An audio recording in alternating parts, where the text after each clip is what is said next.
আসসালামু আলাইকুম। মাকাম কুঞ্জ ভবনের চিলেকোঠা। ইনশাল্লাহ সমস্ত কার্যক্রম সেরে আমরা এখানে অদূর ভবিষ্যতে হাওয়া বাতাস খাইতে উঠতে পারবো। বিভিন্ন অনুষ্ঠানে সবাইকে নিয়ে বসতে পারবো। বাচ্চা কাচ্চাদের মধ্যে সৌহার্দ্যপূর্ণ সম্পর্ক সৃষ্টি হবে। এখান থেকেই নেক্সট জেনারেশনরা অনেক কিছু পরিকল্পনা করবে। নিজেদের আপন ভাইদের কোথায় সেট আপ করা যায়, কোন জায়গায় পড়াশোনার ভালো সুযোগ আছে, কোন জবটা কখন ক্লোজ হবে, প্রত্যেকের প্রতি সম্মান থাকবে, শ্রদ্ধা থাকবে। আমি হয়তো থাকবো না।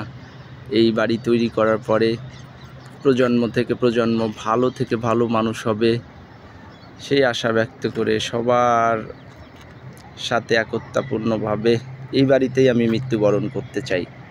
আমি যখন মরব হয়তোবা অনেক কাজই ভুল ত্রুটি করে ফেলছি, অনেক সময় অনেকরে বকাবকি করছি।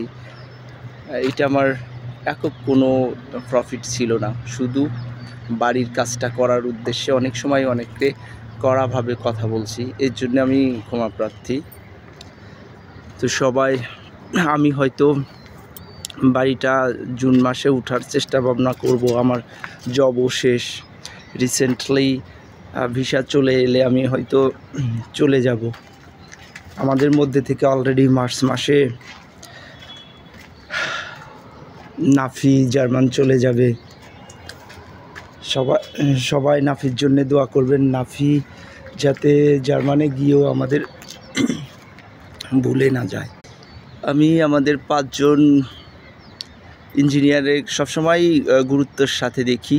তার মধ্যে নাফি আমার একদমই যখন ক্লোজ অবস্থা ছিল, বিভিন্ন সময় বিভিন্ন সমস্যা সমাধানে সবসময় পরামর্শ এবং একটা সুস্থ, আমি যদি রেগেও যাইতাম সেটা কাভার করার জন্য সবসময় আমার পাশে ছিল। আজকে নাফি হয়তো বা জার্মান গেলে আমি জানি না আমার মামাতো ভাই মাসুদের মতো ওখানকার সিটিজেন হয়ে যাবে কি না, বিজ্ঞানী হবে কি না, হয়তো আমাদের ভুলে যাবে। তারপরেও আমি অনুরোধ রাখবো, আমরা যারা এখানে ছিলাম তাদের বাচ্চা কাচ্চা একসময় একটা ভবিষ্যৎ প্রজন্ম একটা ভালো লেভেলে উঠানোর জন্য একটু যোগাযোগ রাখবে, ভালো ভালো ইনফরমেশন আমাদের সাথে শেয়ার করবে।